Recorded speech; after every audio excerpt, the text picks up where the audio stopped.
Assalamualaikum warahmatullahi wabarakatuh.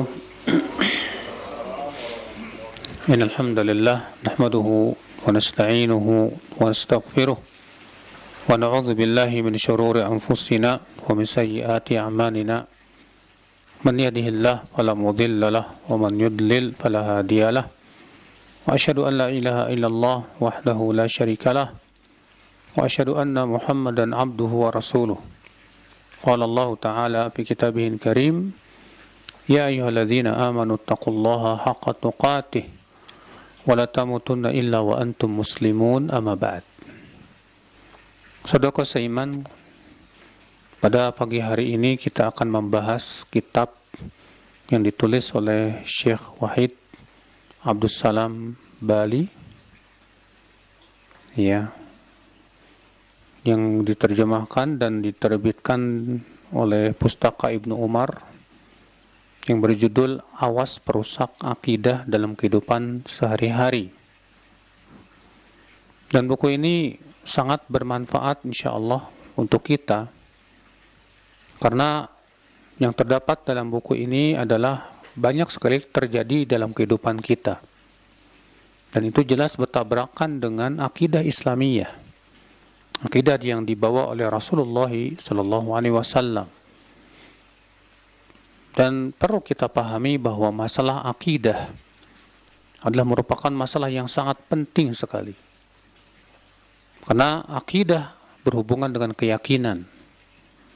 Keyakinan terhadap Allah, keyakinan terhadap Rasulullah, keyakinan terhadap agama Islam, dan perkara-perkara akidah yang lain. Dan masalah akidah itu masalah yang sudah menjadi ijma' para ulama, di mana orang yang menyimpang dari akidah yang benar, yang hak, menyebabkan pelakunya tersesat jalannya.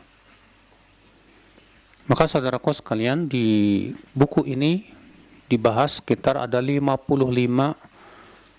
ya perkara-perkara akidah yang menyimpang, yang tidak sesuai dengan Al-Quran dan Sunnah Nabi Sallallahu Alaihi Wasallam. Kita tidak akan membahas seluruhnya karena melihat waktu yang tentunya tidak akan mencukupi saudaraku sekalian. Kita akan bahas dan saya akan pilih beberapa poin-poin yang sangat penting. Di sini beliau menyebutkan yang pertama yaitu istighatsah, meminta tolong kepada orang yang sudah meninggal dunia. Karena keyakinan Islam adalah bahwa orang yang sudah meninggal dunia tidak mungkin bisa memberikan manfaat ataupun mudarat kepada orang yang masih hidup. Rasulullah SAW saja Allah menyebutkan dalam Al-Quran bahwa Rasulullah tidak bisa memberikan manfaat dan mudarat kepada dirinya sendiri ketika masih hidupnya. Bagaimana kepada orang lain?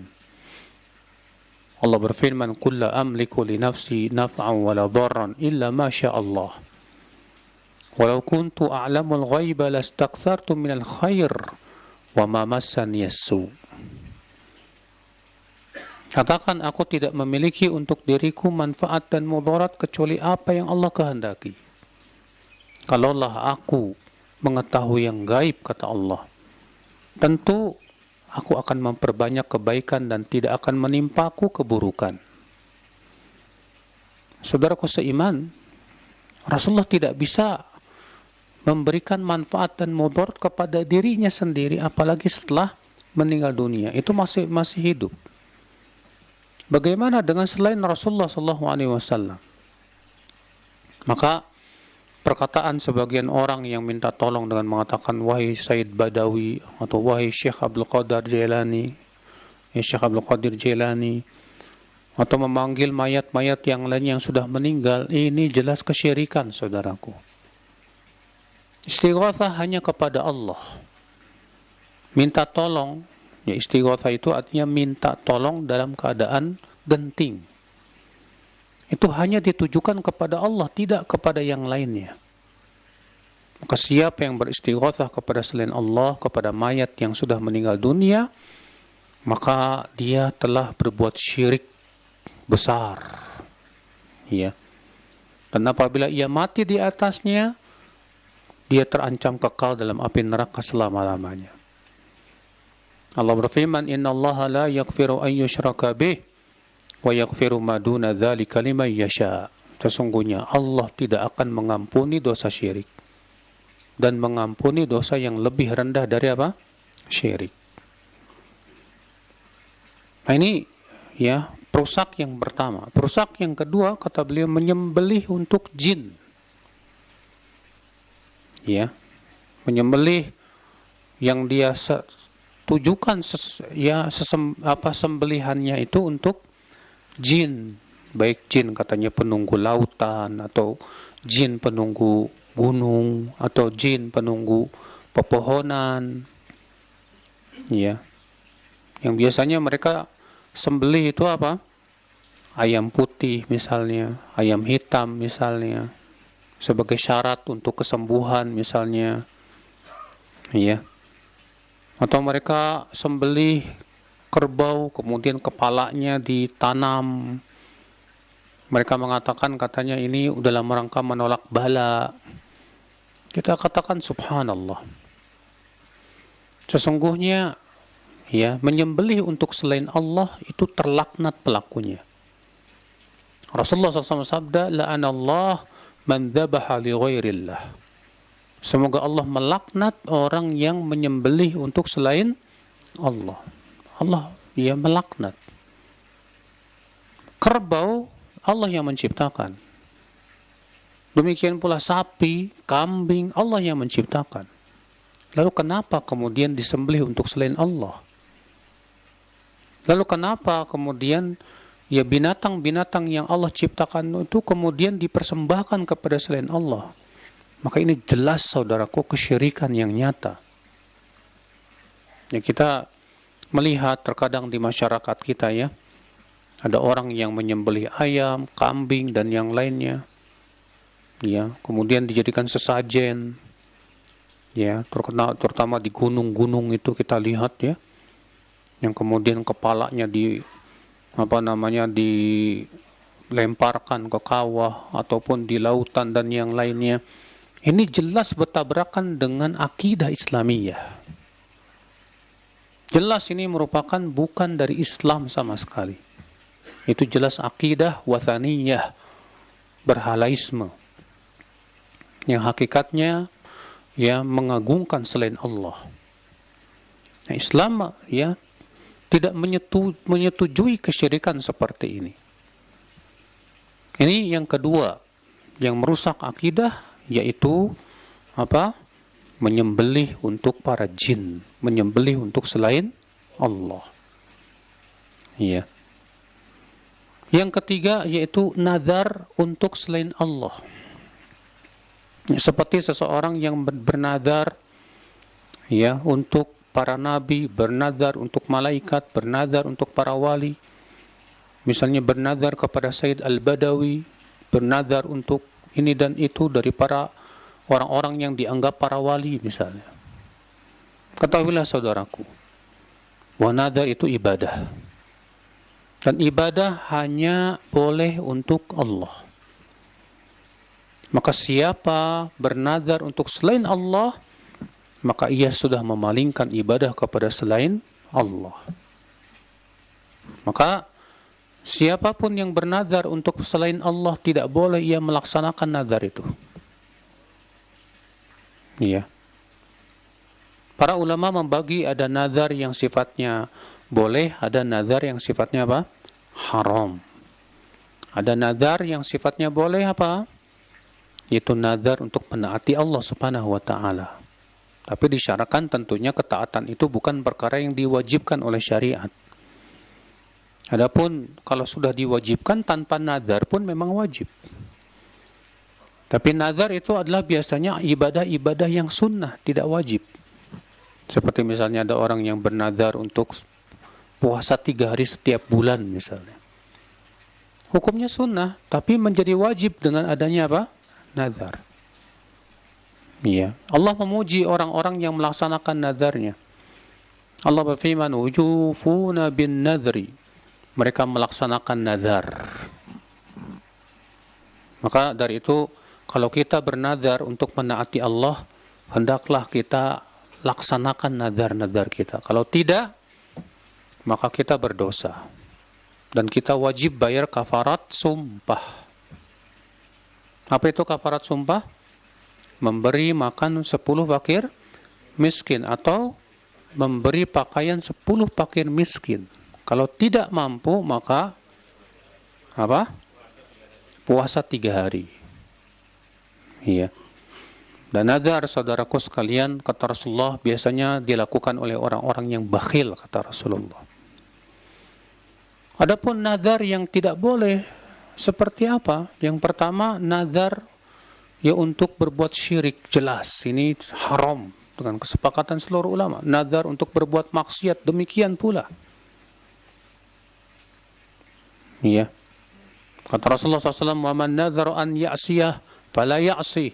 Siapa yang bernazar untuk memaksiati Allah, tidak boleh ia berbuat maksiat. Ada orang bernazar misalnya untuk menyembelih ayam ya kepada wali fulan di kuburannya. Ini jelas menyembelih untuk selain Allah. Ini syirik, saudaraku. Ini yang ketiga. Yang keempat, meminta syafaat kepada selain Allah. Seperti orang yang mengatakan, "Wahai Rasulullah, beri saya syafaat. Wahai wali fulan yang sudah meninggal, beri saya syafaat." Meminta syafaat kepada selain Allah, ini pun termasuk syirik, saudaraku. Kenapa? Karena syafaat hanya milik Allah. Allah berfirman, "Qul lillahi syafa'atu jami'a." Katakan syafaat hanya milik Allah saja. Karena syafaat hanya milik Allah, kewajiban kita minta kepada Allah. Ya. Jadi yang benar bagaimana ucapannya, kata beliau di sini, maka kita ucapkan begini, Allahumma syafi' fiyya nabiyyaka Muhammadan sallallahu alaihi wasallam. Ya Allah, berikanlah wewenang kepada Nabimu Muhammad SAW untuk memberikan syafaat kepadaku. Seperti ini boleh. Kita tetap minta kepada Allah, ya Allah berikan kepada Rasulullah wewenang untuk memberi syafaat kepadaku, ya Allah. Adapun kita minta kepada Rasulullah, ya Rasulullah, aku minta syafaatmu, ini jelas syirik. Kenapa demikian? Karena Rasulullah tidak memiliki syafaat. Rasulullah hanya diberikan wewenang untuk memberi apa? Syafaat, itu pun setelah diberikan izin dan ridhonya. Allah berfirman, "Wa kam min malakin fis samawati la tughni syafa'atum syai'an illa min ba'di an ya'dzana Allahu liman yasha'u wa yarda." Berapa banyak malaikat yang ada di langit, tidak bermanfaat syafaat mereka sedikit pun juga, kecuali setelah Allah berikan izin dan ridho. Maka dari itulah saudaraku sekalian ya, siapapun tidak bisa memberi syafaat kecuali dengan izin Allah. Ini keyakinan Ahlus Sunnah yang ditunjukkan oleh Al-Quran dan hadis. Dan syarat untuk mendapatkan syafaat apa? Itu wafat di atas tauhid. Ya, Abu Hurairah pernah bertanya kepada Rasulullah, "Ya Rasulullah, man as'adun nas bi syafa'atika yaumil qiyamah?" Wahai Rasulullah, siapakah orang yang paling bahagia mendapatkan syafaatmu pada hari kiamat, ya Rasulullah? Apa kata Rasulullah?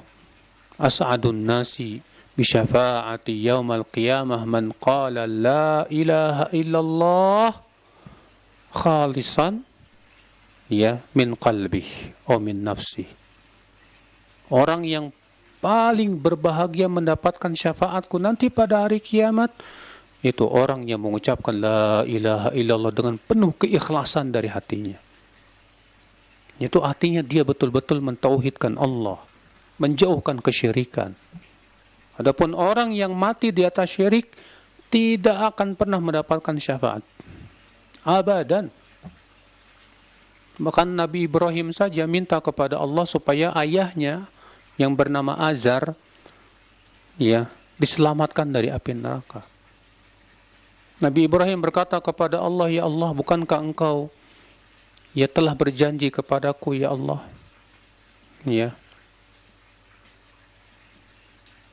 Allah berfirman, sesungguhnya aku tidak akan pernah memasukkan ke surga orang yang berbuat syirik. Bukankah engkau berjanji, ya Allah, untuk engkau tidak menghinakan aku di hari kiamat? Dan adakah penghinaan yang lebih besar dari dijauhkan dari ayahku? Lalu Allah berfirman kepada Nabi Ibrahim, hai Ibrahim, coba kamu lihat apa yang ada di bawahmu. Ternyata ayahnya sudah diubah oleh Allah menjadi apa? Serigala yang berlumuran dengan darah. Maka Nabi Ibrahim pun pergi meninggalkannya. Lihat ya, Nabi Ibrahim saja tidak bisa memberikan syafaat kepada ayahnya yang mati di atas kesyirikan.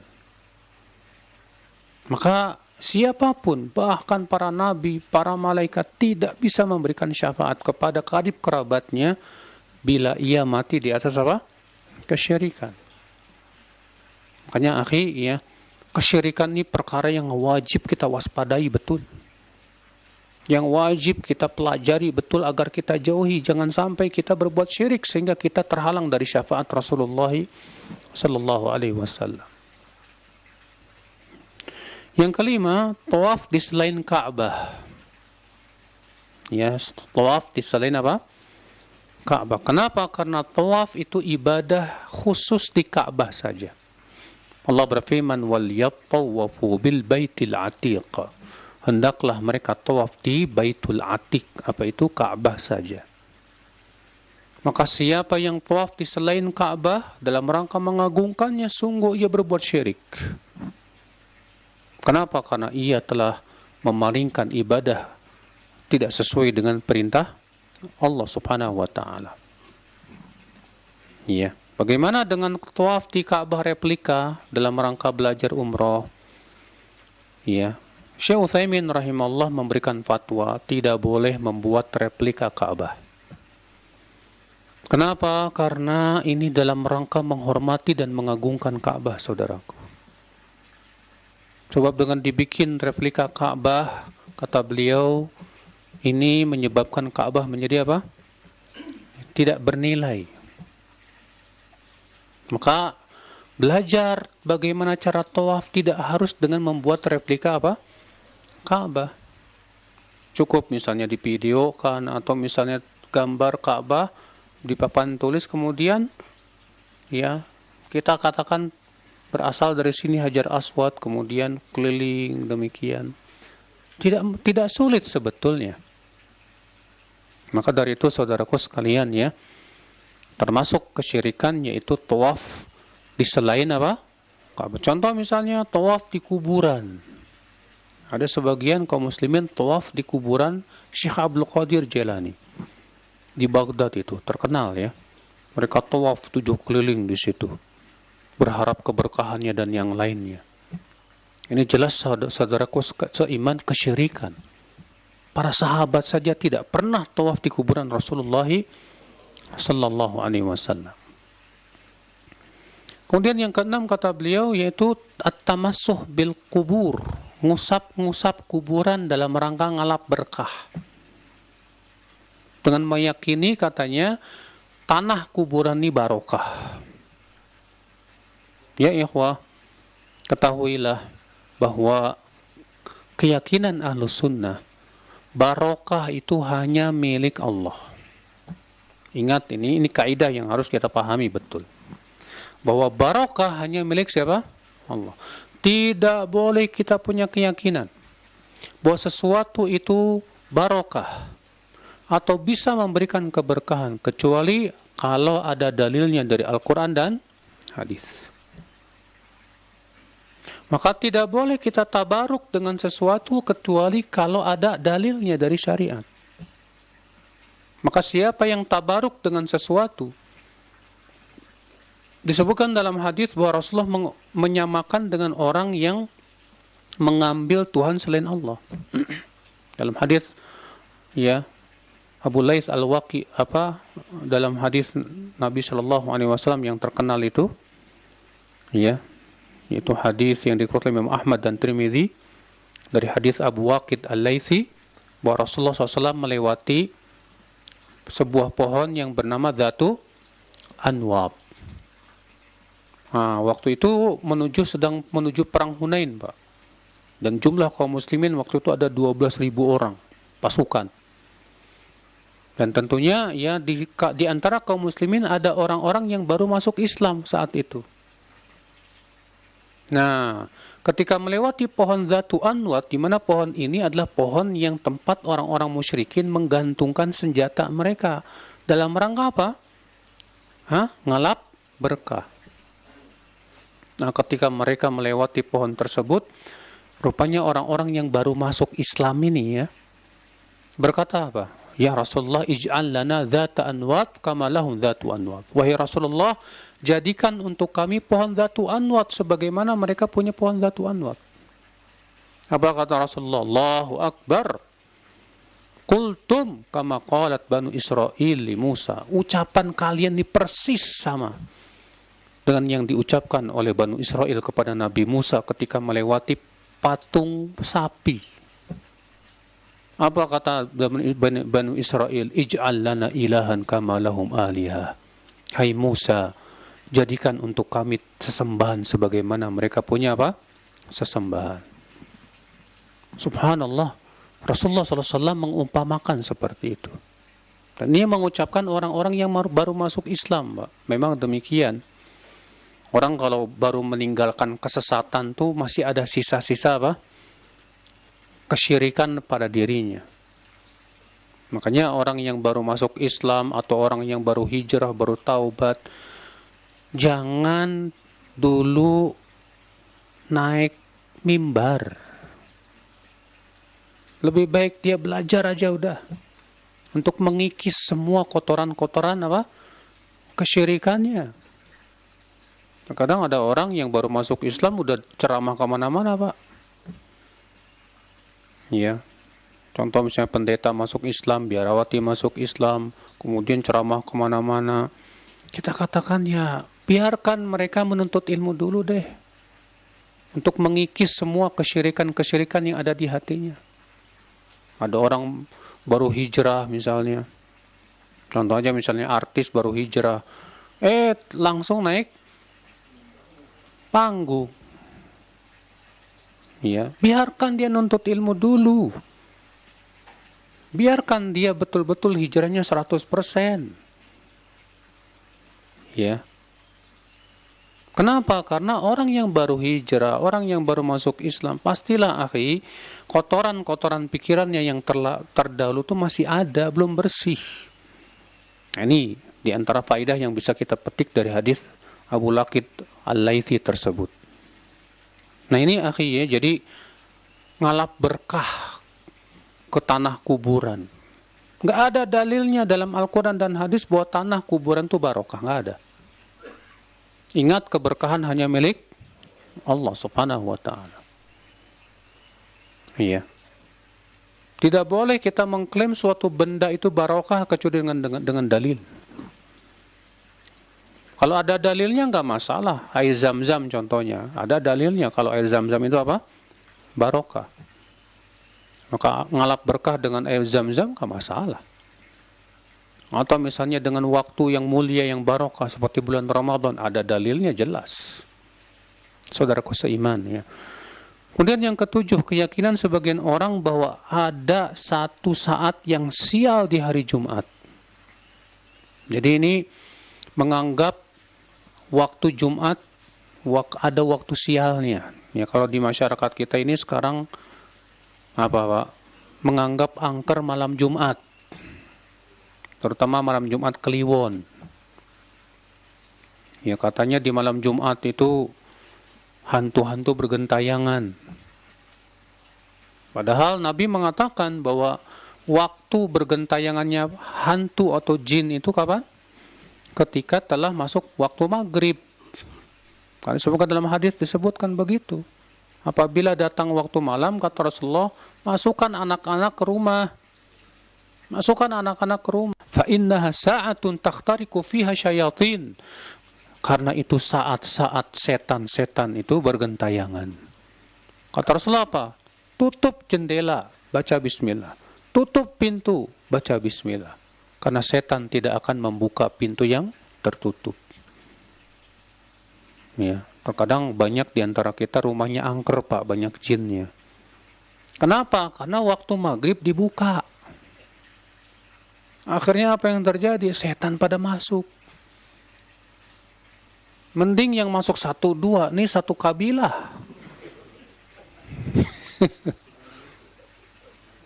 Iya. Iya. Ngeri kan?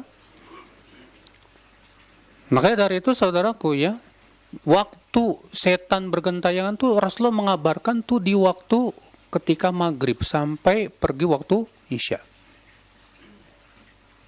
Iya. Nah saudaraku sekalian, kalau kita punya keyakinan bahwa malam Jumat malam angker, ini sebetulnya bertabrakan dengan keyakinan berdasarkan Al-Quran dan hadis. Itu bahwa hari Jumat hari yang mulia. Karena Nabi mengatakan apa?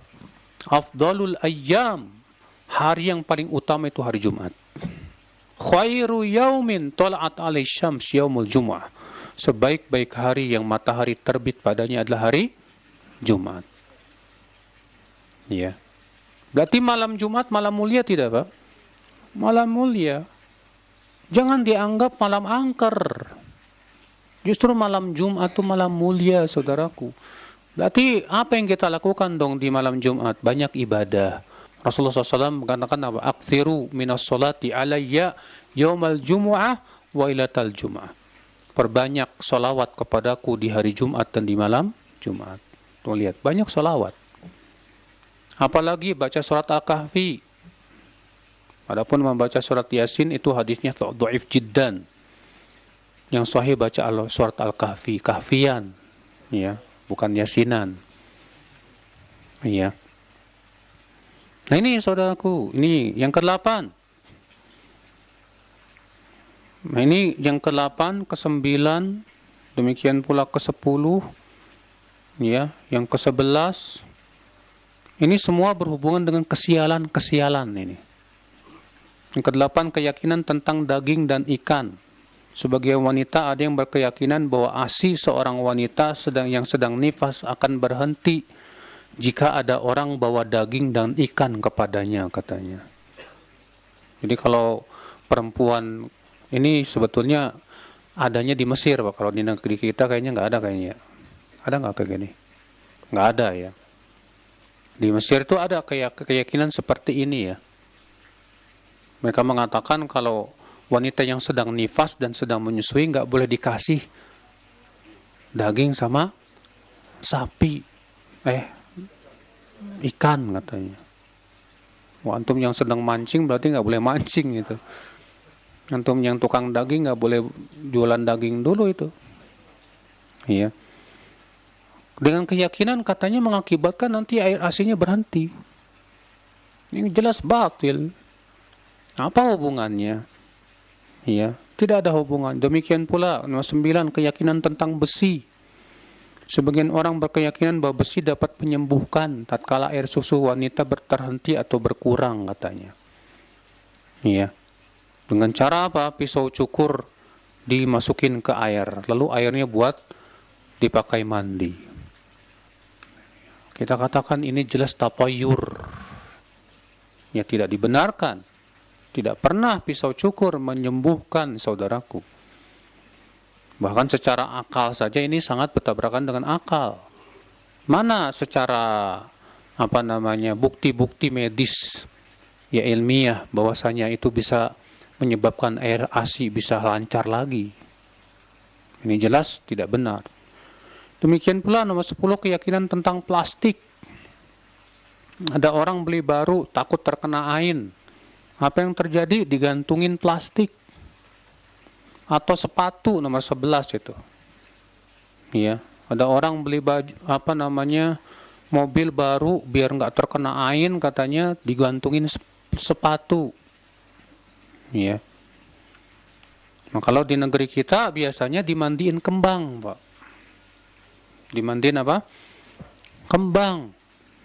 Biar apa katanya? Biar nggak terkena bala, biar selamat. Ya, kalau kapal mancing dimandiin kembang katanya biar dapat terus ikannya banyak. Kalau angkot dimatiin kembang katanya nanti biar laris. Dan yang lainnya, saudaraku, ini semua tidak sesuai dengan akidah Islamiyah. Ya, yang bisa memberikan manfaat dan mudarat hanya siapa? Allah. Maka minta kepada Allah. Jangan melakukan hal-hal yang ini jelas berbau kesyirikan, saudaraku. Yang ke-12, katanya keyakinan bahwa nama Nabi Muhammad itu bisa menjaga anak-anak. Ya, sebagai wanita berkeyakinan, apabila ada orang yang memperhatikan anaknya, takut nih anaknya terkena penyakit ain, langsung berkata apa? Nama Nabi sebagai pelindungnya. Ini jelas tidak benar. Sudah kita sebutkan Rasulullah tidak bisa memberikan manfaat dan mudarat untuk dirinya waktu hidupnya. Bagaimana sudah meninggal dunia? Yang benar, ya kita perlindungkan anak-anak kita kepada Allah. Rasulullah memperlindungkan Hasan dan Husain dengan mengatakan u'idzukuma bikalimatillahi tammati min kulli syaitanin wahamah wa min kulli ainin lamah. Nah, itu dia doanya. Nomor 13 juga sama, ya, keyakinan tentang kayu. Sebagian orang berkeyakinan bahwa kayu dapat mencegah hasad katanya. Jadi kalau kita takut terkena hasad, apa katanya? Pegang aja kayu. Kita katakan ini jelas batil. Ya. Agar kita tidak terkena hasad, bukan pegang kayu, Pak. Tapi apa? Berlindung kepada Allah. Dengan cara apa? Di antaranya membaca doa pagi dan petang. Ya. Doa pagi dan petang di antaranya apa, Pak? Baca kul huwallahu ahad 3 kali, kul a'udzu birabbil falaq 3 kali, kul a'udzu birabbin nas 3 kali. Di situ kan dalam surat Al-Falaq ada apa? Wa min syarri hasidin idza hasad. Baca juga bismillahilladzi la yadhur ma'asmihi syai' fil ardi wala fis sama' wa huwas samiul alim 3 kali. Insyaallah tidak akan terkena. Baca juga la ilaha illallah wahdahu la syarikalah lahul mulku wa lahul hamdu wa huwa ala kulli syai'in qadir 100 kali. Itu insyaallah akan terlindung dari setan sampai sore hari. Iya. Banyak bacaan-bacaan yang insyaallah akan bisa melindungi kita dari apa? Hasad. Ya, dari penyakit ain dan yang lainnya. Kemudian ke-14 kata beliau di antara perkara yang merusak akidah takut sama orang yang sudah mati. Untuk memberikan manfaat atau apa? Mudarat. Bahkan terkadang masyarakat kita itu, Pak, takut sama kedebong. Kedebong mayat. Ya. Padahal kedebong biasa aja. Tidak bisa memberikan manfaat dan mudarat. Bahkan kalau antum potong-potong juga dia nggak bisa nolak kok. Katanya, soalnya kemarin saya ngelihat kedebong habis mandiin mayat tuh terbang. Itu dibawa setan, Pak. Dibawa jin. Memang sengaja untuk menakut-nakuti kita. Terkadang juga ada orang yang takut ke keranda mayat. Kerandanya aja takut, bener. Cuma keranda doang. Padahal keranda kan besi biasa yang tidak ada bisa memberikan manfaat dan mudarat. Bahkan orang yang sudah meninggal dunia mayat, antum mandiin aja, diam kok.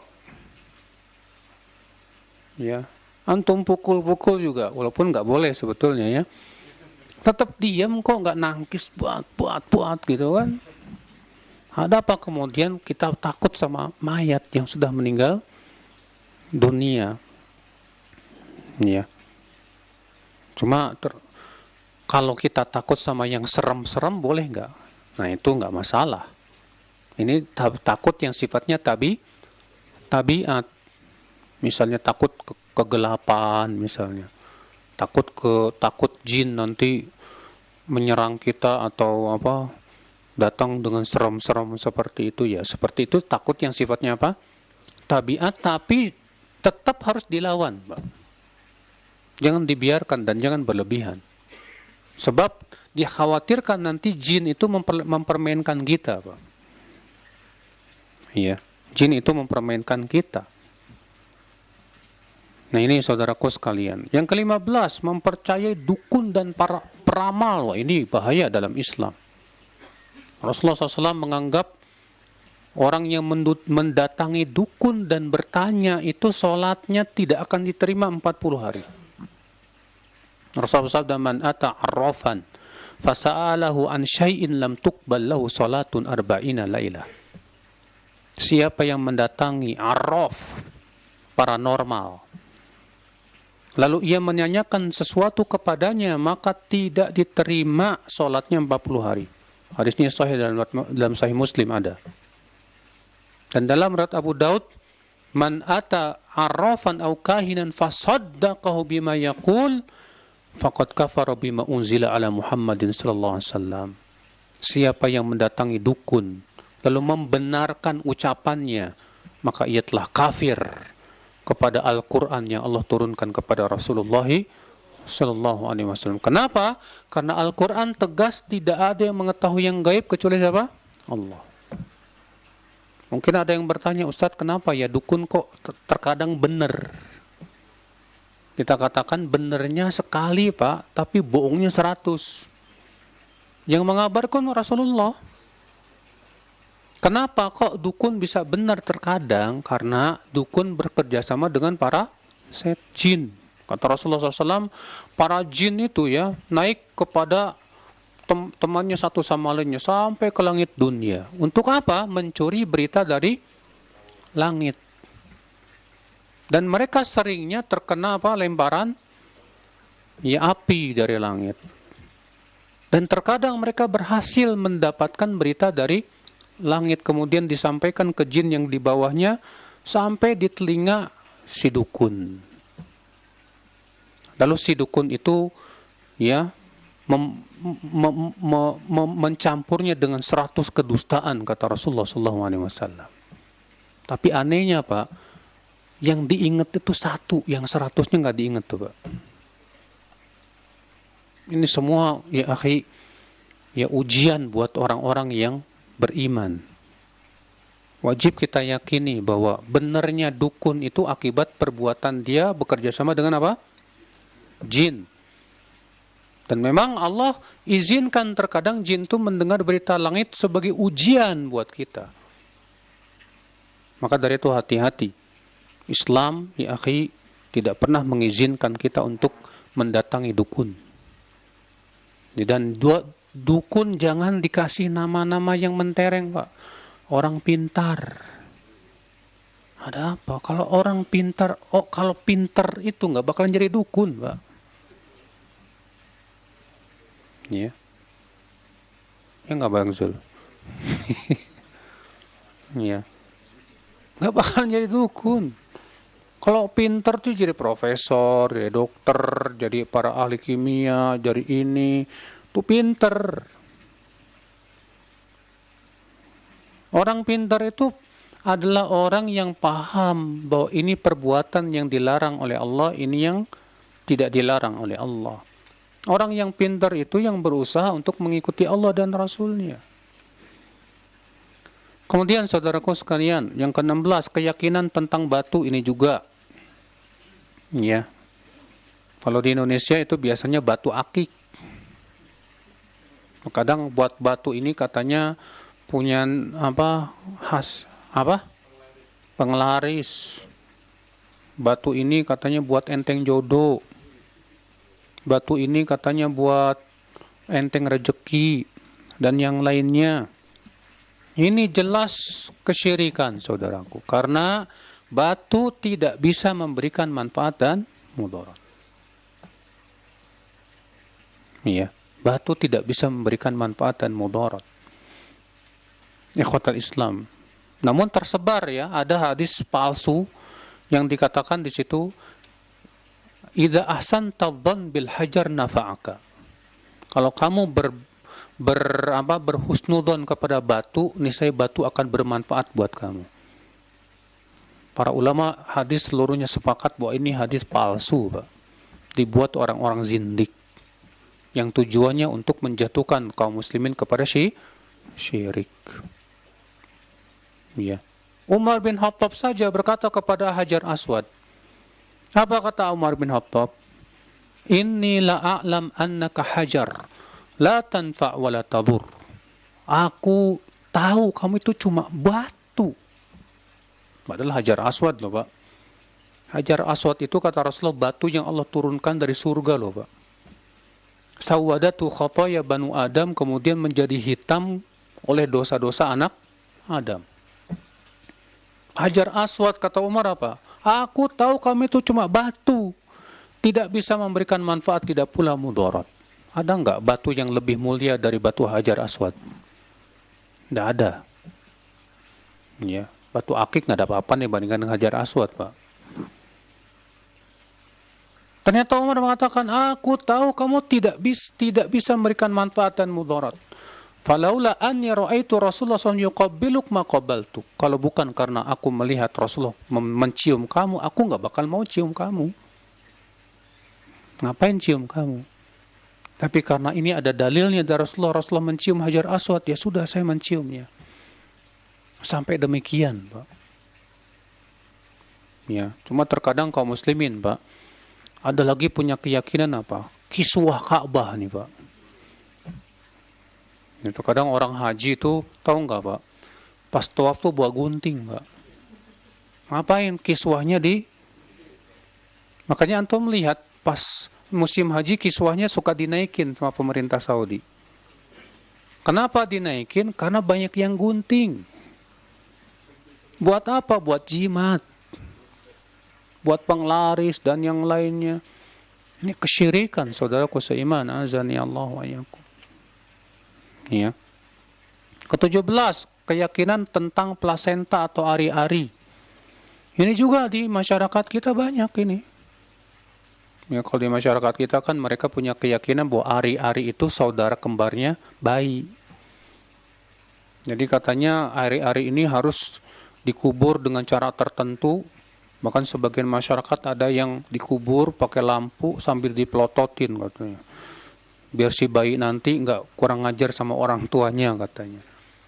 Macam-macam deh keyakinannya. Padahal tidak ada dalil sama sekali. Iya. Yang ke-18, keyakinan tentang tulang. Ini juga sama. Iya. Sebagian petani apabila hasil dari kebun sayuran, tomat atau terong mereka menurun atau rasanya tidak enak, mereka buat api unggun dengan tulang keledai atau tulang anjing sebagai bahan bakarnya. Kemudian diasapi itu kebunnya tersebut. Ya, supaya apa katanya? Supaya hasil kebunnya tambah bagus dan enak rasanya. Ya. Kalau di masyarakat kita terkadang, Pak, ketika gagal panen pakai apa coba? Hah? Atau hama tikus dan yang lainnya. Saya pernah ya di suatu daerah sana, di daerah Sumatera Utara, ya ketika saya pulang kampung sama istri di sana di Sumatera Utara ya, qadarullah waktu itu memang lagi banyak hama tikus, Pak, sehingga banyak jagung-jagung yang gagal panen. Rupanya ada orang pintar situ membuat sebuah tulisan bahasa Arab. Kemudian difotokopi banyak-banyak, kemudian dibilang, ini tolong kertas ini ditanam aja di dalam tanah. Dan anehnya kata mereka benar, tikus-tikusnya pergi. Lalu kemudian saya dikasih kertas tersebut, saya lihat. Di awalnya baca ada surat apa? Al-Baqarah. Alif Lam Mim dzalikal kitabu la raiba fihi hudal lil muttaqin. Cuma 5 ayat. Di tengahnya permintaan kepada jin. Permintaan kepada apa? Pakai bahasa Arab. Kemudian di akhirnya surat Ali Imran 5 ayat pertama. Nah, mereka masyarakat situ meyakini ini bacaan Al-Qur'an. Ini dari Al-Quran kok, nggak masalah. Ya. Setelah saya baca, nih, kalian paham nggak bahasa Arab? Enggak, saya bacakan ya. Saya bacakan. Ini permintaan kepada jin. Jadi yang ngusir tikus itu jin. Dan ini jelas kesyirikan karena kalian minta kepada para jin itu.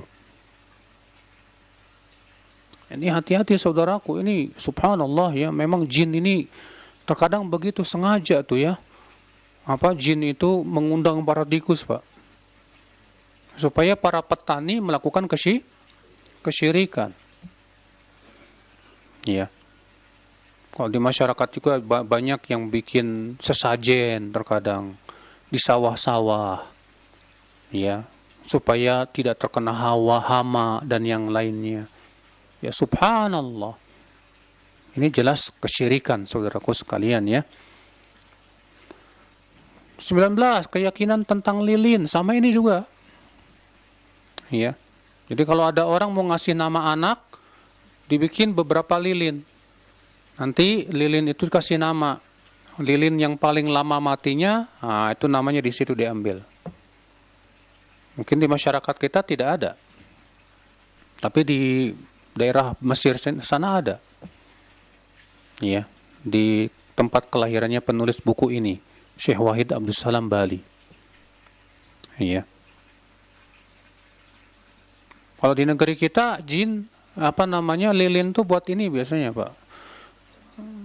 Itu kerjasama sama babi ngepet atau yang lainnya cari kekayaan.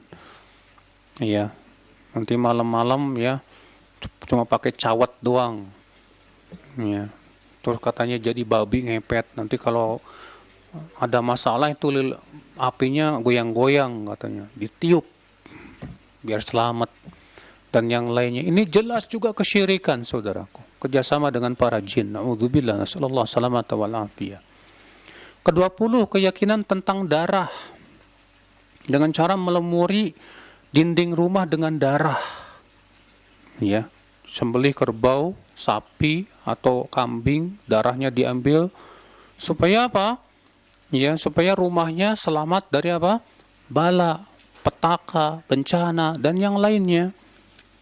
Ini juga merupakan keyakinan yang menyesatkan saudaraku sekalian.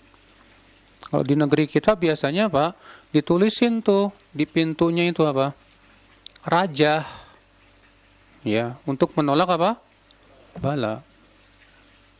Kalau ayat kursi boleh enggak? Ayat kursi tempel di pintu biar enggak kemalingan. Kita katakan ya akhi, Rasulullah tidak pernah melakukan itu. Ayat kursi juga enggak bisa nolak maling, Mbak. Ya. Kewajiban kita apa dong yang harus kita lakukan? Yang kita lakukan baca tuh ayat kursi. Rasulullah mengatakan siapa yang baca ayat kursi sebelum tidur, ia akan dilindungi dari setan sampai pagi hari. Baca ayat kursi setiap pagi dan petang. Adapun kemudian dipajang, tidak pernah dilakukan Rasulullah, tidak pula para sahabat, tidak pula para tabi'in, tidak pula para tabi'ut. Tabi'in kalau itu baik tentu mereka sudah melakukannya. 21 juga sama. Keyakinan bahwa jika wadah pecah maka wadah itu membawa keburukan katanya. 22 keyakinan tentang serpihan. Sebagian orang ada yang membakar kemenyan di rumah atau tempatnya dengan kayu-kayu serpihan sebagai pembakarnya. Pengasapan ini diyakini dapat menghilangkan hasad katanya. Iya. 23 keyakinan tentang zodiak. Wah, ini banyak nih, Pak. Zodiak. Kamu lahir bulan April. Oh, berarti Taurus. Oh, kalau Taurus itu biasanya begini. Dia biasanya ya orangnya begini dan begitu. Ini peramalan, saudaraku. Ini jelas syirik. Kenapa? Karena mengaku-ngaku tahu yang gaib. Ya. Bintang tidak ada pengaruhnya dengan kehidupan manusia, tidak. Bintang nggak ada pengaruhnya dengan apa yang terjadi di bumi ini, saudaraku sekalian. Makanya, saudaraku, ilmu perbintangan dalam Islam itu Ada yang haram dan ada yang boleh. Yang boleh seperti apa? Menjadikan bintang sebagai penunjuk jalan. Ini enggak masalah. Iya. Yang boleh apa lagi? Meyakini bahwa bintang itu pelempar setan. Betul, Allah yang mengatakan demikian. Allah juga mengatakan bahwa bintang penghias langit. Betul, ada dalilnya. Adapun kemudian punya keyakinan bahwa bintang punya pengaruh terhadap kejadian yang ada di bumi, ini kesyirikan, jelas Pak. Ini jelas kesyirikan, saudaraku sekalian. Iya. 24, menganggap sial banyak tertawa.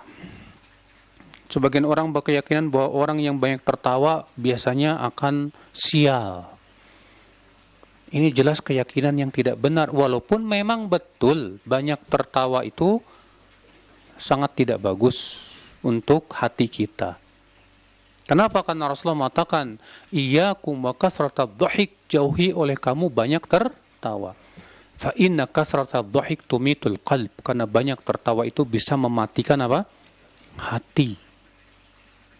Iya. 25, menganggap sial ketika mendengar suara burung hantu, gagak atau raja wali. Nah, ini juga banyak nih. Ini disebut dengan tapayur.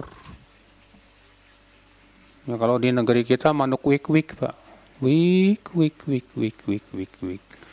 Wik, wik, wik, wik, wik, wik. Keyakinannya apa coba? Ada yang mau mati ini. Atau burung gagak misalnya. Maka ini tatayur, saudaraku, haram. Iya. Maka kalau ada terbetik di hati kita, ada manuk wik-wik, langsung kita berdoa apa? Allahumma la tayra illa tayruk wa la ilaha ghairuk. Ya Allah, tidak ada kesialan kecuali dengan izinmu, dan tidak ada ilah selainmu. Jadi kalau kita ada terbetik di hati kita tatayur seperti itu, langsung kita ucapkan itu, Pak. Allahumma la tayra illa tayruk wala ilaha ghairuk. Iya. Kata Ibnu Mas'ud, wa ma minna illa walakinna Allah yudhibu bitawakkul. Setiap kita sering kali terkena penyakit ini, Pak, tatayur itu. Menganggap sial. Tapi Allah hilangkan dengan cara tawakal kepada Allah. Kita mau pergi safar nih. Tahu-tahu nabrak kucing. Sebagian orang gara-gara nabrak kucing nggak jadi pergi safar, Pak. Pulang lagi, ini jelas tatayur yang haram. Kata Rasulullah, man raddahu tiyarah faqad asyrak. Siapa yang pulang lagi gara-gara apa? Menganggap sial dengan sesuatu, maka sungguh ia telah berbuat syirik. Jadi kalau kita nabrak kucing nih, lanjutin nggak safarnya? Lanjut, tawakal sama Allah. Ya, nggak usah khawatir. Terkadang begitu, takut. Ya, ketika kita pergi safar, takut pas nabrak kucing atau ada sesuatu kejadian, jangan-jangan gitu. Kayak kemarin yang ada yang bertanya itu ya, apa nasinya basi 3 hari. Apa siang udah basi 3 hari berturut-turut, jangan-jangan. Ini tatayur. Ini apa? Tatayur, menganggap sial. Ya, nggak boleh. 26, sengaja mengadakan perjalanan ke selain 3 masjid dalam rangka ibadah dengan keyakinan tempat itu punya keutamaan. Saudaraku seiman, Rasulullah SAW sabda, la tushaddu rihal illa ila 3 masajid. Al-Masjidil Haram wa Masjidi Hadza wal Masjidil Aqsa. Tidak boleh sengaja mengadakan perjalanan kecuali kepada 3 masjid. Masjidil Haram, Masjid Nabawi, dan Masjidil apa? Aqsa. Nabi mengatakan tidak boleh mengadakan perjalanan jauh. Hadis ini umum. Ya. Maka kalau kita mengadakan perjalanan jauh ke tempat keramat, haram hukumnya. Kecuali kalau ada dalil yang membolehkan, Mbak. Kecuali kalau ada dalil yang apa? Seperti kita pergi jauh untuk menuntut pergi jauh untuk bisnis, atau pergi jauh untuk tamasya, boleh mubah-mubah saja, nggak masalah. Iya. Adapun kemudian kita pergi ke suatu tempat yang dianggap keramat untuk ibadah di sana dengan keyakinan bahwa itu ada keutamaannya, mana dalilnya? Makanya Abu Basrah ya pernah bertemu dengan Abu Hurairah yang baru pulang dari Bukit Tur. Kemudian Abu Basrah berkata, "Dari mana kamu, hai Abu Hurairah?" Kata Abu Hurairah, "Dari Bukit Tur." Kata Abu Basrah, "Kalau kamu tadi berangkat bertemu denganku, kamu tidak akan jadi berangkat." Kenapa? Kata Abu Hurairah, "Karena aku mendengar Rasulullah SAW sabda, la tusyaddu rihal illa ila thalathati masajid." Tidak boleh diadakan perjalanan jauh kecuali ketiga masjid. 27, ruku kepada selain Allah. Ini ruku nih, Pak. Kadang antum lagi mau belajar silat, ruku dulu sebagai penghormatan kepada guru. Ya. Haram. Ruku hanya untuk Allah. Dalam Islam, ruku dan sujud itu hanya untuk siapa? Allah. Atau kita ngelewatin orang-orang sambil ruku, nggak boleh. Ya, kita lewati sambil kita minta izin, mohon maaf Pak, saya mau lewat, tanpa harus ruku. Ya. Karena ruku hanya untuk Allah Subhanahu wa taala. Yang ke-8, mencaci maki para sahabat. Wah, ini ngeri, Pak. Karena mencaci maki para sahabat sama saja ingin membatalkan Al-Qur'an dan hadis. Yang menyampaikan Al-Qur'an dan hadis kepada kita siapa? Kalau bukan para sahabat. Ya tidak.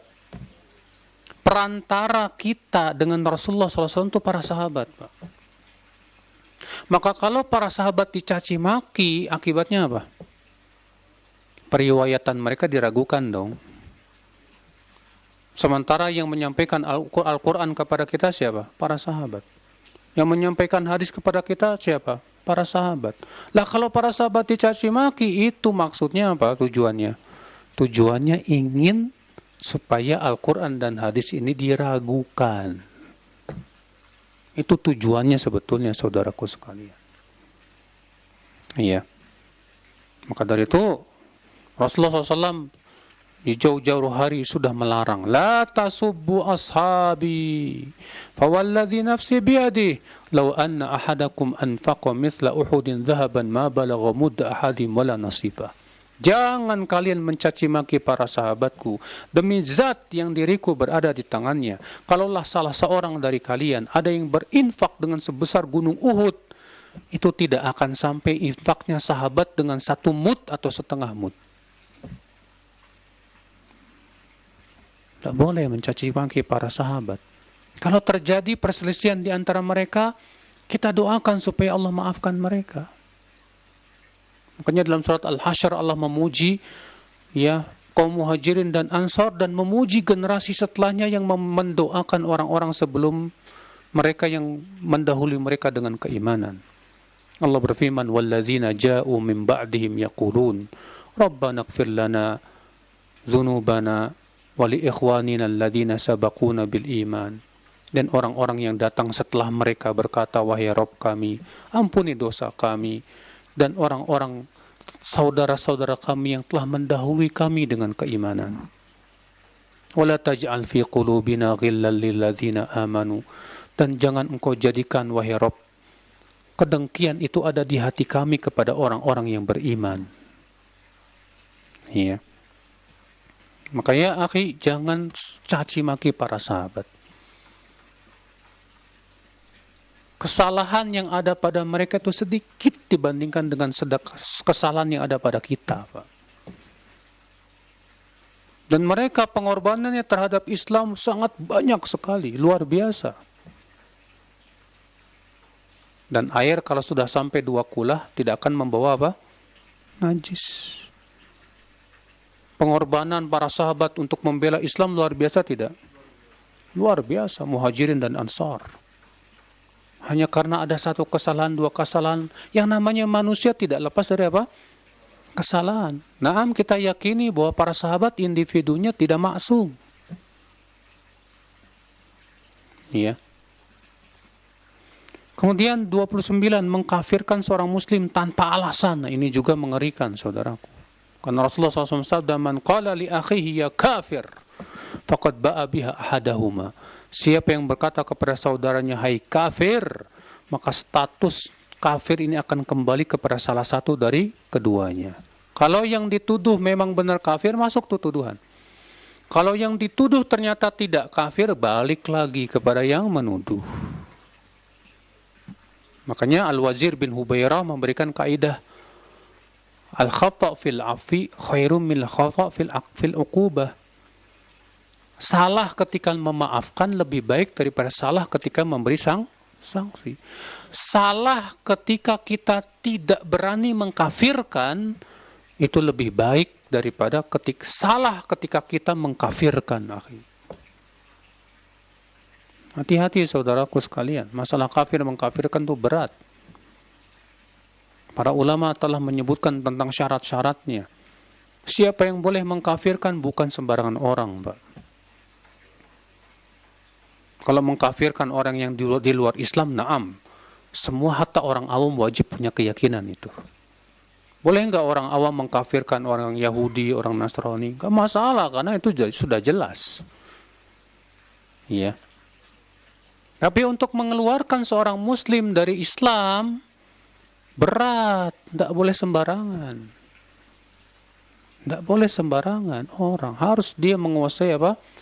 Kaidah-kaidahnya. Ya. Menghukumi sesuatu itu sebagai bid'ah saja, nggak boleh sembarangan. Kata Syekh Ali Hasan dalam kitab beliau, ilmu usulul bid'ah, orang yang boleh menghukumi sesuatu itu bid'ah atau tidak, harus memenuhi 2 syarat. Syarat yang pertama, menguasai sunnah Nabi Sallallahu Alaihi Wasallam. Syarat yang kedua, menguasai kaidah-kaidah usul bid'ah. Kaidah-kaidah untuk menghukumi suatu perkara itu bid'ah atau bukan. Apalagi untuk menghukumi sesuatu itu kafir. Berat, Pak. Ya. Dan membahas tentang kaidah-kaidah kafir mengkafirkan tentu bukan di sini tempatnya, karena itu panjang sekali ya. Mungkin kita khususkan pada suatu waktu tentang kaidah-kaidah dalam kafir mengkafirkan. Itu butuh pembahasan ya. Karena banyak syubhat ya seputar hal itu. Yang ke-30, mengambil orang Yahudi atau Nasrani sebagai pelindung penolong. Ya. Akhi, Allah melarang kita mengambil Yahudi dan Nasrani sebagai wali. Allah berfirman, ya ayyuhalladzina amanu la tattakhidhul yahuda wan nasara awliya.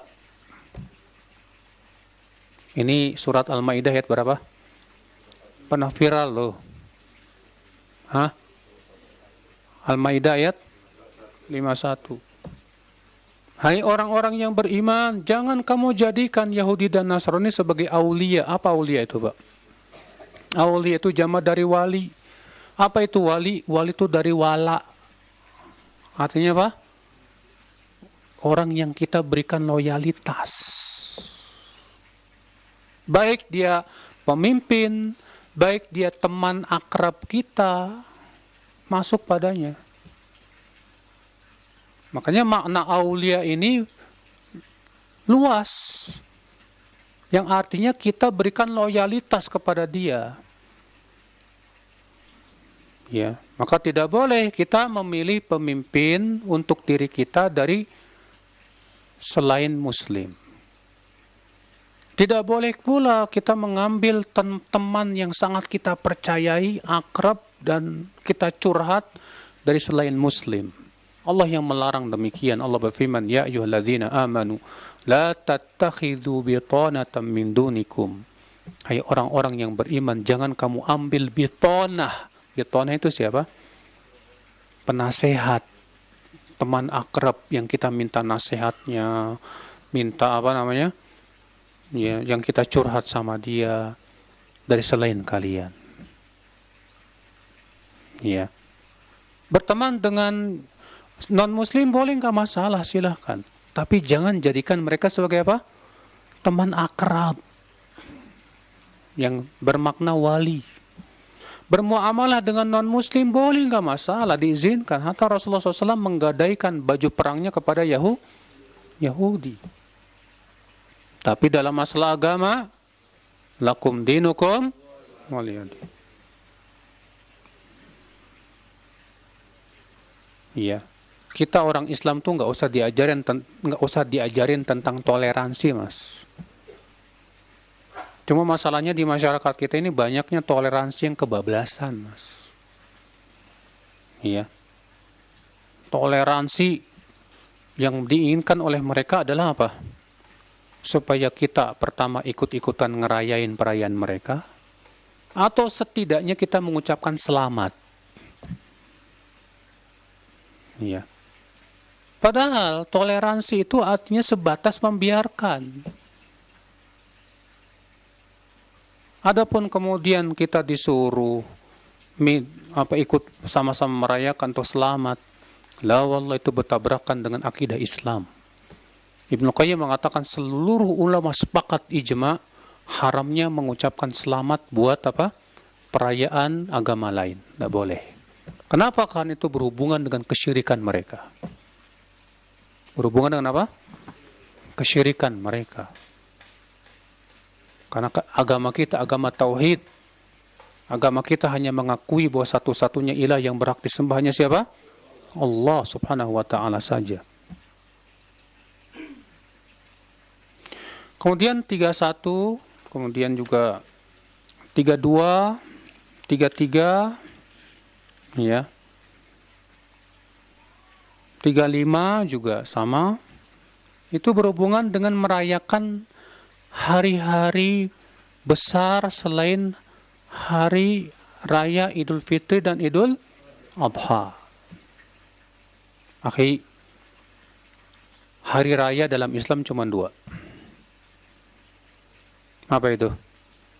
Idul Fitri dan Idul Adha. Maka tidak boleh mengadakan hari raya yang lainnya. Cukupkan dengan 2 hari raya itu saja. Hari Ibu.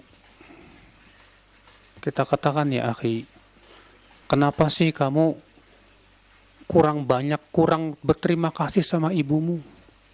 Sehingga kamu jadikan hari Ibu cuma 1 hari dalam setahun. Mana rasa terima kasih kepada ibumu? Ibumu setiap hari mengurusmu, capek mengurusmu dari kecil. Kemudian kamu jadikan hari Ibu cuma 1 hari. Yang saat di hari Ibu ada orang memberikan hadiah kepada ibunya. Jadi memberikan hadiah kepada ibunya cuma 1 hari dalam setahun, Mbak, bayangkan. Iya. Kalau begitu, di mana bakti seorang anak kepada orang tua? Kita disuruh berbakti kepada orang tua setiap hari. Iya. Kita bantu orang tua kita setiap saat. Jangan cuma 1 hari setahun. Hari Ibu, ada lagi hari Bapak, nanti ada hari anak, ada hari dan yang lainnya. Akhi, kita katakan, ya akhi, ya berbakti sama orang tua, sama ibu, bapak setiap hari. Hari kelahiran Nabi Shallallahu Alaihi Wasallam, kita katakan, ya akhi, kita gembira dengan sunnah Rasulullah setiap hari. Kenapa harus 1 tahun sekali? Kenapa harus 1 tahun sekali, ya akhwal Islam, Bu? Apakah Rasulullah dahulu dan para sahabatnya ya menyuruh, ayo rayakan hari kelahiranku? Tidak ada Rasulullah melakukan itu. Padahal para sahabat orang yang paling cinta kepada Rasulullah Sallallahu Alaihi Wasallam. Apakah kita lebih mencintai Rasulullah atau para sahabat? Atau para sahabat yang paling mencintai Rasulullah.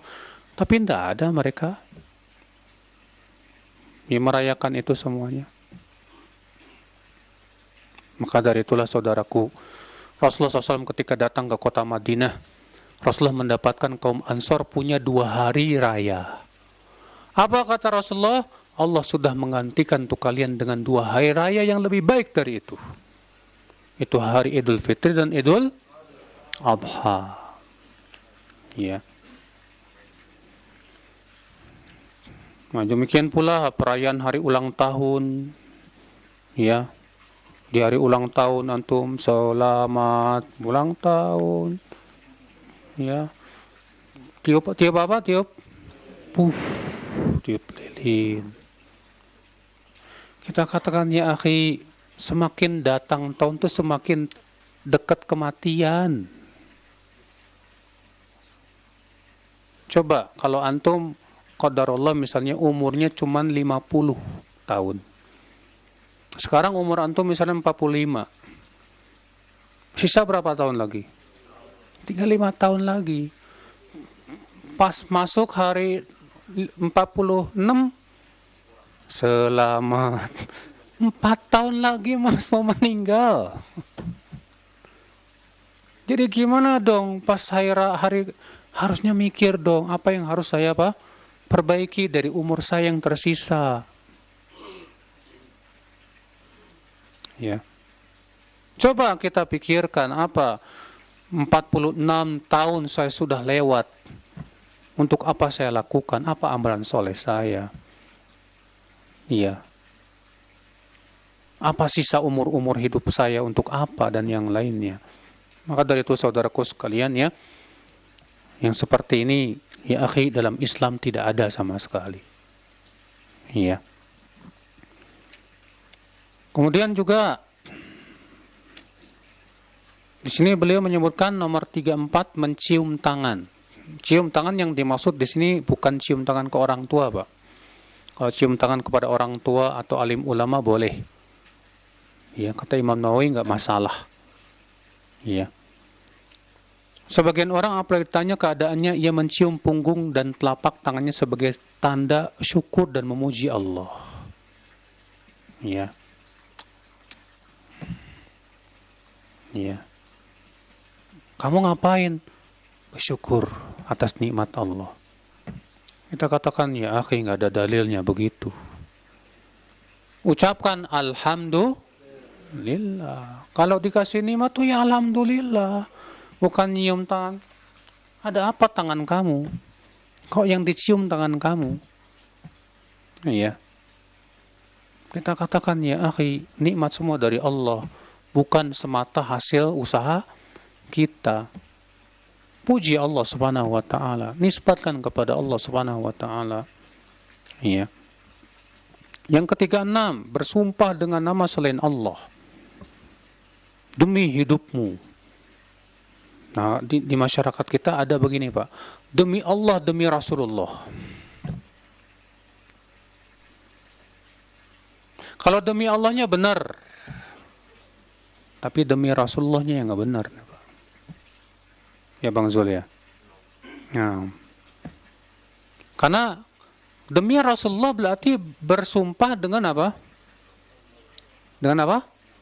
Makhluk. Sementara Rasulullah bersabda, Man halafa bi ghairillah faqad asyrak. Siapa yang bersumpah dengan nama selain Allah, maka sungguh ia telah berbuat syirik. Tuh lihat. Tapi kan Ustaz, dalam Al-Quran Allah bersumpah demi langit, demi bumi. Itu kan Allah. Allah bersumpah dengan makhluk-makhluknya, ya terserah Allah dong. Kita sebagai makhluk tidak boleh bersumpah dengan nama selain Allah. Iya. Nah ini bersumpah dengan nama selain Allah. 37. Keyakinan bahwa sebagian orang dapat menahan rahmat Allah. Ya. Ingat saudaraku, kalau Allah sudah ingin merahmati seseorang, tidak ada yang bisa menolaknya kecuali apa? Kecuali Allah. Oleh masyarakat kita itu, Pak, ada namanya pawang hujan, menahan hujan. Pasti mereka itu, para pawang hujan itu bekerja sama dengan siapa? Para jin. Para jin. Ingat, hujan itu termasuk rahmat Allah. Bahkan Allah menamai hujan itu sebagai rahmat. Tidak, kalau Allah ingin memberikan rahmat kepada suatu kaum berupa hujan, tidak akan ada yang bisa menolaknya. Hatta para jin gak bakalan mampu kalau Allah berkehendak. Tapi terkadang Allah izinkan. Untuk apa? Menguji orang-orang yang beriman. Apakah akan percaya bahwasanya hujan hanya Allah yang bisa menurunkan atau tidak?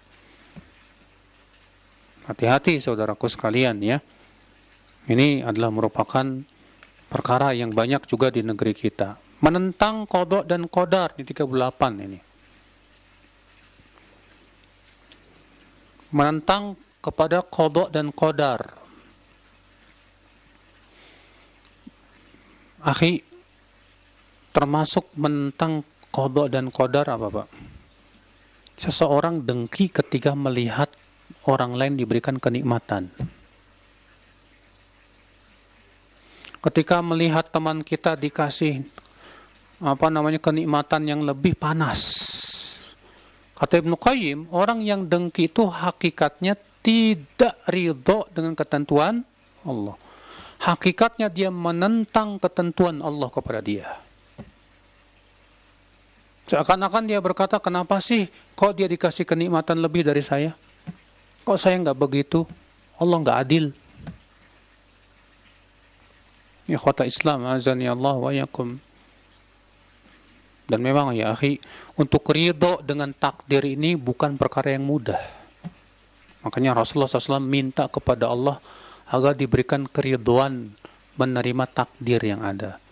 Di antara doa Rasulullah apa? Wa as'aluka ridha ba'dal qadha. Ya Allah, aku mohon kepada Engkau keridhaan setelah ketentuan yang Engkau berikan. Berat, Pak. Kalau ketentuan yang enak mah semua orang ridho, ya enggak? Banyak di antara kita ketika diberikan ketentuan yang pahit, berat untuk menerima secara ridho, itu berat, Pak. Maka dari itu, ya akhi, berusahalah kita mohon kepada Allah supaya Allah berikan kepada kita apa? Ridho menerima ketentuan Allah. 39. Keyakinan tentang akar kayu manis. Katanya kalau dibersihkan di depan suatu tempat maka akan mendatangkan keberkahan.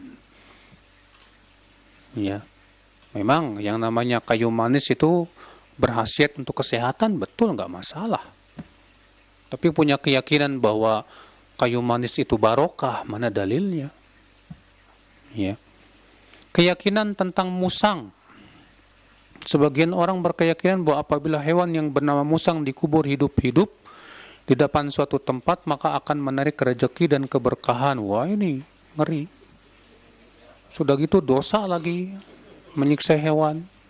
Ya. 41. Keyakinan tentang burung gagak dan tekukur. Ini juga tadi sudah kita bahas ya. Keyakinan tentang kura-kura. Sebagian orang memelihara kura-kura di rumah katanya akan menambah rezeki dan keberkahan. Mana dalilnya? Ya. 43. Keyakinan tentang bunglon.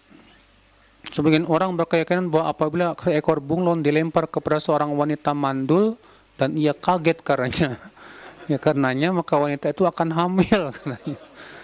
Ini bunglon apaan ya?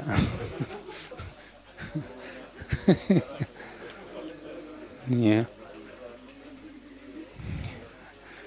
44. Keyakinan tentang gunting. Ya. Nah, ini juga di masyarakat kita ada nih, Pak. Biasanya berhubungan dengan wanita hamil ini. Ya. 45. Keyakinan tentang cermin. Sebagian orang berkeyakinan bahwa bercermin di malam hari tidak dibolehkan. Sebagian lagi berkeyakinan bahwa membiarkan cermin di malam hari tanpa penutup akan menyebabkan keguguran orang hamil dan yang lainnya. Ini semua batil. Ya. 46. Keyakinan tentang menyapu rumah. Sebagian orang berkeyakinan bahwa apabila seseorang keluar rumah untuk bepergian, lalu keluarganya menyapu rumahnya, maka orang yang bepergian itu tidak akan kembali lagi. Waduh, ini keyakinan alhamdulillah di negeri kita nggak ada nih Pak. Ya, sementara menyapu rumah itu dianjurkan sama Rasulullah ya. Dalam hadis yang dihasankan oleh Syekh Al-Albani, Rasulullah bersabda apa? Nadhifu afniyata buyutikum. Bersihkanlah pekarangan rumah kalian, kata Rasulullah. Kalau pekarangannya saja disuruh bersihin, apalagi rumahnya. Ya, anjuran. Makanya Islam itu menganjurkan kebersihan. Ya. 47. Ucapan seseorang, semoga sisa usia si mayit ditambahkan kepada hidupmu. Orang udah mati, kok masih ada sisa? Ya. Ini jelas batil ya. 48. Perkataan wahai as-satir, menamai Allah dengan nama as-satir. Ini tidak benar. Yang benar as-sittir. Nama Allah itu as-sittir. Ya. Nama Allah itu as-sittir. Berdasarkan hadis innallaha hayyun sittir. Apa sittir itu? Yang maha menutup, ya, menutupi aib-aib hamba.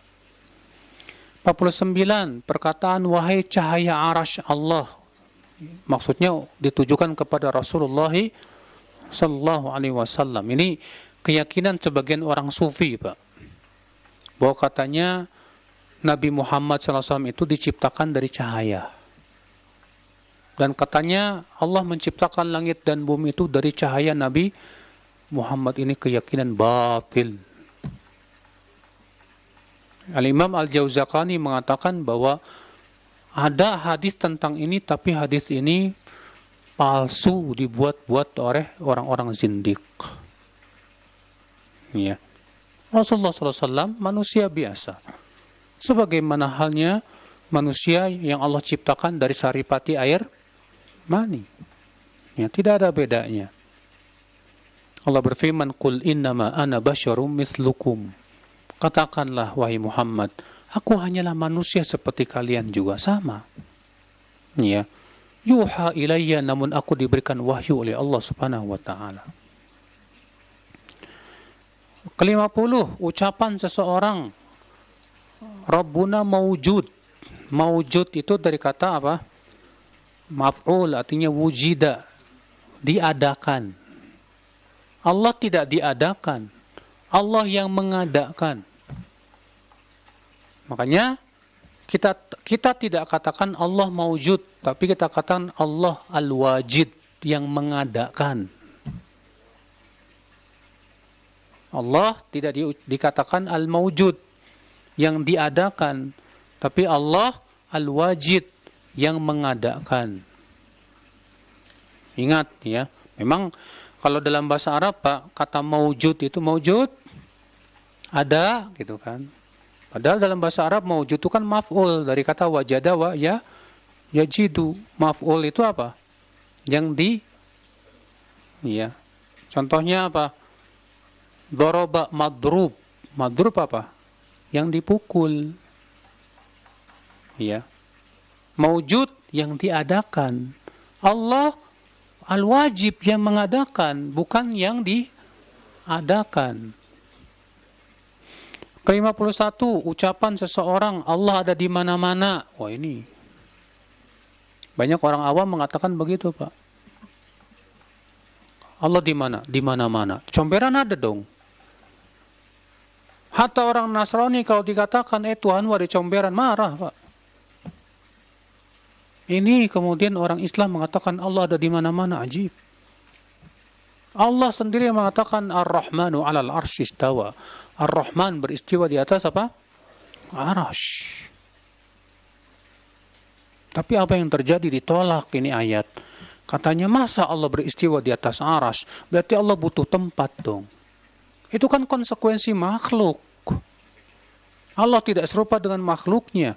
Istiwanya Allah di atas arasy tidak sama dengan istiwanya makhluk. Sebagaimana mendengarnya Allah tidak serupa dengan mendengarnya makhluk, melihatnya Allah tidak sama dengan melihatnya makhluk, demikian pula istiwanya Allah tidak sama dengan istiwanya makhluk. Tidak ada konsekuensi makhluk. Jadi Allah beristiwa di atas arsy tanpa butuh tempat, na'am. Tanpa butuh arsy, na'am. Kalau kamu, saya mau tanya, yakin nggak Allah mampu untuk beristiwa di atas arsy tanpa butuh tempat? Mampu tidak? Kalau kamu katakan Allah tidak mampu, Allah lemah dong. Kalau kamu katakan Allah mampu karena Allah ala kulli syai'in qadir, ya sudah, tetapkan saja bahwa Allah beristiwa di atas arsy tanpa Allah butuh kepada tempat. Mudah bagi Allah Subhanahu wa taala. Iya. Saudaraku sekalian. 52. Ucapan ya Rabb, aku tidak meminta disimpangkan dari qada, tapi aku mohon kelembutan-Mu padanya. Iya. Ini doa yang tidak pernah diucapkan oleh Rasulullah, Pak. Kewajiban kita minta kepada Allah supaya diberikan qada yang baik. Makanya antum kalau doa istikharah apa, Pak? Isinya, Allahumma inni astakhiruka bi'ilmik wa astaqdiruka biqudratik wa as'aluka min fadlikal azim fa innaka taqdir wal aqdir. Ya. Kemudian apa isinya? Allahumma in kana hadza al-amr khairan li fi dini wa ma'ashi wa aqibati amri faqturhu li wa yassirhu li thumma barik li fi wa in kana hadza al-amru syarran li fi dini wa ma'ashi wa aqibati amri fasrifni anhu wasrifhu anni waqdur liyal khaira haitsu kan thumma raddini bih. Ya Allah, kalau memang urusan ini baik untukku, ya Allah, untuk hidupku, agamaku, dan akibat urusanku nanti, maka tolonglah takdirkan ya untukku, mudahkan untukku ya Allah, dan berkahi. Tapi kalau itu buruk untukku ya Allah, untuk agamaku, untuk hidupku, dan untuk akibat urusanku nanti, palingkan aku darinya, dan palingkan juga ia dariku, dan berikan aku takdir yang baik di mana saja ya Allah. Kemudian jadikan aku ridho untuk menerimanya. Begitu, Pak. Jadi kalau antum ya mau nikahin sama akhwat misalnya, kebetulan antum jatuh cintrong sama akhwat itu, terkadang banyak orang diubah tuh, Pak, doanya, Pak. Ya Allah, jika ini baik untukku, tak mudahkan ya Allah. Tapi kalau dia tidak baik untukku ya Allah, jadikan dia baik untukku. Ini kok maksa. Ya.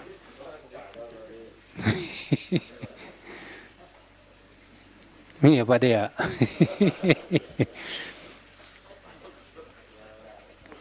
Nah ini ya akhi. Jadi kalau berdoa ya benar-benar kita minta doa kepada Allah. Yang ke-53, jimat bagi kedua pengantin ini. Iya. Atau juga susuk terkadang. Ya susuk biasanya buat kelihatan orang cakep, cantik, ganteng dan yang lainnya. Ini semua saudaraku tidak benar. 54. Enggak suka punya anak perempuan. Wah, ini kebiasaan masyarakat jahiliyah ini. Ya, Rasulullah SAW menyebutkan tentang keutamaan punya anak perempuan, Pak. Rasulullah sabda, manibtuliya min hadhil banat bisyai'in fa ahsana ilaihinna kunna lahu sitran minan nar. Siapa yang diuji dengan anak-anak wanita, maksudnya diberikan oleh Allah anak perempuan, lalu ia berbuat baik kepada anak-anak perempuannya, maka anak perempuan itu menjadi penghalangnya dari api neraka. Juga Rasulullah bersabda, man ala jariyataini hatta tablugha ja'a yaumal qiyamah ana wa huwa wa dhamma asabi'ahu. Siapa yang mengurus dua anak perempuan lalu ia berbuat baik dan sampai keduanya balik, maka aku dengan dia dekat nanti pada hari kiamat. Masya Allah. Ya. Makanya akhi ya, hadis-hadis tentang keutamaan memelihara anak wanita ternyata lebih banyak, Pak. Lebih banyak dibandingkan memelihara anak. Makanya kalau antum punya anak laki, perempuan semua, alhamdulillah, keutamaan besar buat antum ya akhi. Ya. Itu jadi sitrum minan nar. Makanya nggak usah sedih ya. Soalnya antum juga bakalan jadi paling ganteng di keluarga antum. Ya kan? Ya, anaknya perempuan semua. Ya, antum jadi anak orang paling ganteng di keluarga. Karena nggak ada laki-laki yang lain. 55 yang terakhir. Perkataan permisi Tuan. Minta izin lewat kepada jin.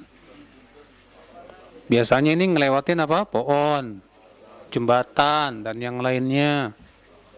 Kalau naik mobil biasanya pakai tintin. Yang benar kita ucapkan a'udzu bikalimatillahi tammati min syarri ma khalaq. Demikian alhamdulillah.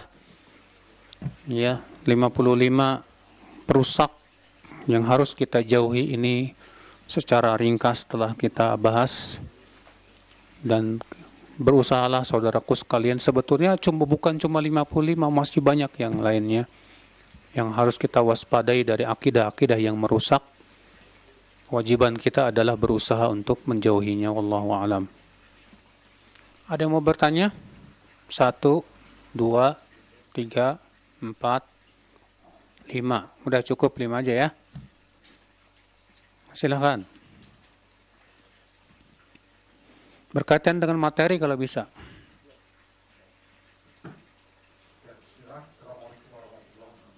Assalamualaikum warahmatullahi wabarakatuh. Itu lebih baik tanyakan dulu kepada ahlinya. Sini ada Ustaz Husain Mubarak ya, yang udah biasa malang melintang meruqyah orang-orang terkena sihir. Ya, antum bisa tanyakan, ini benda yang tiba-tiba aneh ini ada gimana? Kadang orang yang sudah sering bergulat dengan dunia itu sering kali Pak punya pengalaman yang banyak menemukan hal-hal benda-benda yang berhubungan dengan sihir itu. Ya. Nah, itu kalau antum sudah tanyakan kepada ahlinya dan ahlinya mengatakan ini benda sihir, ya udah. Ya. Demikian, wallahu a'lam. Silakan. Assalamualaikum warahmatullahi wabarakatuh.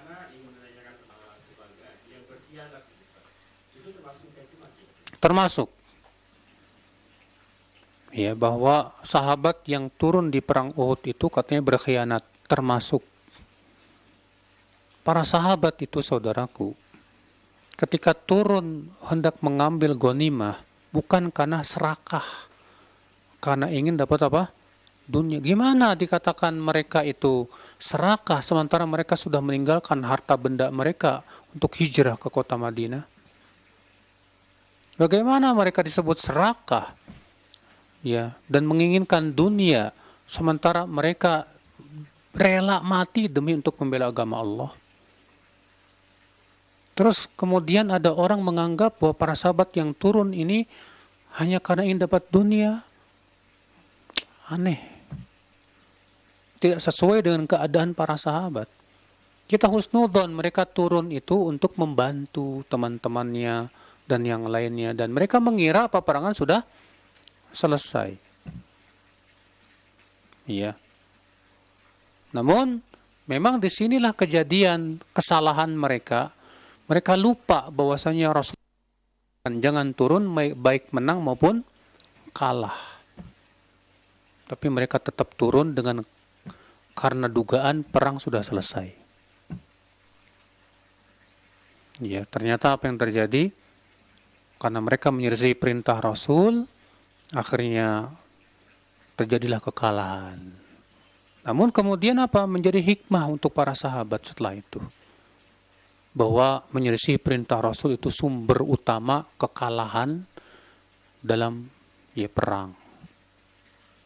Ya, Allahu a'lam. Bolehkah ketika kita sakit pilek atau batuk dinisbatkan oleh cuaca buruk? Nah, kalau kita sakit atau batuk misalnya karena ada kondisi-kondisi, misalnya karena cuacanya buruk dan yang lainnya, maka kita katakan saya sakit ini semua dari Allah. Kemudian diantaranya memang cuacanya lagi buruk, jadi lebih baik begitu. Kita katakan saya sakit ini semua dari siapa? Allah. Allah yang memberikan. Sebab kalaupun cuacanya buruk tapi Allah izinkan sehat-sehat, Pak. Iya. Makanya jangan dinisbatkan seluruhnya saya sakit semuanya gara-gara cuaca yang buruk. Buktinya banyak kok yang sehat. Kalaulah cuaca buruk itu bisa membuat orang sakit dengan sendirinya, harusnya semua orang sakit dong saat itu. Enggak ada yang sehat dong. Maka kita katakan semuanya dari Allah. Ya. Makanya tidak boleh kita menisbatkan saya sakit gara-gara ketularan si fulan. Nggak boleh. Kenapa? Karena yang memberi penyakit hanya Allah. Dan yang bisa menjadikan penyakit itu menular semuanya siapa? Allah. Penyakit tidak akan bisa menular kecuali dengan izin Allah. Ini di zaman pandemi banyak orang yang rusak akidahnya. Dengan keyakinan saya kena COVID gara-gara si fulan. Ketika menyalahkan si fulan ini saja sudah apa? Seakan penyakit menular dengan sendirinya tanpa izin Allah. Jadi gimana dong? Kewajiban kita katakan apa? Saya sakit semua sudah dengan ketentuan Allah, selesai. Ketentuan Allah Subhanahu wa taala. Iya. Makanya saya pernah, Pak, berobat sama dokter paru-paru. Saya bilang, "Dok, pernah nggak menangani orang yang terkena penyakit TBC yang sudah sangat berat?" Sering, Pak. Waktu itu dokter pakai masker nggak? Enggak. Kok dokter nggak kena? Ya Alhamdulillah, Allah masih berikan saya kesehatan. Masya Allah. Berarti itu menunjukkan ya dok ya, bahwa penyakit itu tidak menular kecuali dengan izin Allah. Paham itu baik-baik. Sebab kalau penyakit itu menular dengan sendirinya, harusnya yang kena pertama kali dokter. Dan semua ahli kesehatan sepakat bahwa TBC itu penyakit menular loh, Pak. TBC itu penyakit apa? Menular. Tapi wajib kita yakini di sini bahwa TBC atau apapun tidak akan menular kecuali dengan izin dari Allah Subhanahu wa taala. Ini keyakinan ini harus kita betul-betul pertahankan ini, Pak. Jangan sampai rusak gara-gara Covid ini. Keyakinan ini. Jadi kalau antum misalnya kena Covid, jangan salahkan si fulan, jangan. Memang murni Allah berikan sama kamu. Cuma lewat si fulan betul bisa jadi misalnya, tapi jangan salahkan. Ya. Jangan salahkan si fulan dan yang lainnya, jangan. Ya. Nah ini supaya kita tidak apa? Tidak menjadikan orang itu sebagai apa? Kambing hitam. Antum tahu sendiri di zaman Covid ini orang ditakuti banget, Pak. Ya, kalau orang kena Covid itu kayak kalau ketemu orang kena Covid itu kayak ketemu hantu yang melebihi ya kalau kelong wewe ya. Apa gitu ya? Oh, menakutkan sekali sudah. Ya. Ya, akal Islam, kita katakan tidak layak seperti itu seorang muslim yang punya akidah kepada Allah Subhanahu wa ta'ala. Kalau ada orang kena COVID, ya udah, kita bantu. Kita berusaha untuk apa? Bukan malah dikucilkan. Seperti dulu tuh kan dikucilkan banget, Pak. Dikucilkan tuh kayak apa sudah. Mengerikan sekali, subhanallah. Iya. Taib. Terakhir, silakan. Oleh, kalau nggak salah, Husain Haikal membawakan satu kisah salah seorang sahabat Nabi yang bernama Utsman bin Affan radhiyallahu an, bahwa menulis di situ salah satunya Utsman bin Affan itu sebagai sahabat yang nepotisme. Apakah ini bagian daripada larangan dari hadis itu? Ini termasuk mencaci maki sahabat, menuduh Utsman nepotisme. Sekarang pertanyaannya, Pak, apakah nepotisme itu mutlak haram dalam Islam? Kalau antum punya orang dalam, ya, kemudian antum dimasukkan oleh orang dalam ke perusahaan, nepotisme bukan? Nepotisme, tapi dalam Islam boleh, nggak masalah. Ya, itu mimbab apa? Memberikan manfaat kepada saudara kita sesama muslim. Makanya nepotisme dalam Islam tidak mutlak haram.